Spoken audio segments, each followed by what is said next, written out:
नमस्कार, मैं हूं आपके साथ Namrata Sharma. Serum Institute of India ये वो कंपनी है जो इस वक्त भारत में फैले कोरोना को लेकर वैक्सीन का निर्माण कर रही है और वैक्सीन का नाम है कोविशील्ड। इसके सीईओ हैं अदार पूनावाला, जो लगातार पिछले काफी वक्त से चर्चाओं में है और एक बार फिर से अदार पूनावाला खबरों में आ गई हैं। इस बार खबरों में आने का कारण ये है कि उन्होंने बताया है कि उनको लगातार फोन कॉल्स आ रही हैं और उनको धमकियां मिल रही हैं। कुछ पावरफुल लोगों की तरफ उन्होंने इशारा किया है जो उनको धमकी दे रहे हैं और इन सब के बीच अदार पूनावाला यूके के लिए रवाना हो गए हैं। वो अब भारत में नहीं है, अपनी पत्नी और बच्चों के साथ वो यूके के लिए रवाना हुए और इसके साथ ही साथ उन्होंने ये भी कहा कि भारत में मुझे रहते हुए धमकियां मिल रही हैं, फोन कॉल्स आ रही हैं और मुझे लगता है कि फोन कॉल सबसे बुरी चीज है।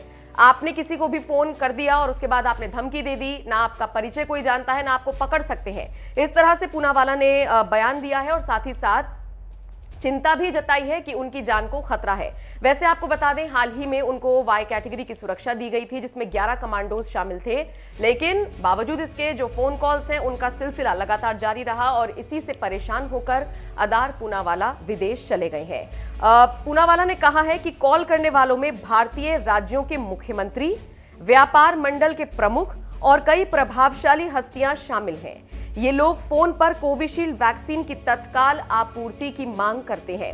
अदार ने यह भी कहा कि कोविशील्ड वैक्सीन पाने की उम्मीद और आक्रामकता का लेवल अभूतपूर्व है। मतलब मैं ऐसा इमेजिन भी नहीं कर सकता। अदार पूनावाला ने कहा, ऐसा लग रहा है कि सारी जिम्मेदारी जैसे मेरे कंधों पर ही डाल दी गई है। इसके अलावा उन्होंने ये भी कहा कि कोरोना पृथ्वी पर दूसरे सबसे अधिक आबादी वाले देश भारत में फैल रही है, जिससे बड़े पैमाने पर भय और आतंक भी फैल रहा है और इससे मौत भी हो रही है। खैर, वायु श्रेणी की सुरक्षा के बाद भी जब उनको धमकी मिलने का सिलसिला नहीं थमा तो फिर उन्होंने इस देश को छोड़ने का फैसला लिया। बताया जा रहा है कि अभी कुछ वक्त तक वो विदेश में ही रहेंगे और वहीं से वो अपने पूरे काम को अंजाम देंगे, यानी कि कोविशील्ड का निर्माण लगातार होता रहेगा उनके नेतृत्व में। तो आप बताइए इस पूरी खबर पर आपकी क्या राय है। और जिस तरीके से अदार पूनावाला ने कहा है कि तमाम राज्यों के मुख्यमंत्री, पावरफुल लोग उन्हें धमकी दे रही हैं, आपको क्या लगता है कौन है जो उनको धमकी दे सकता है?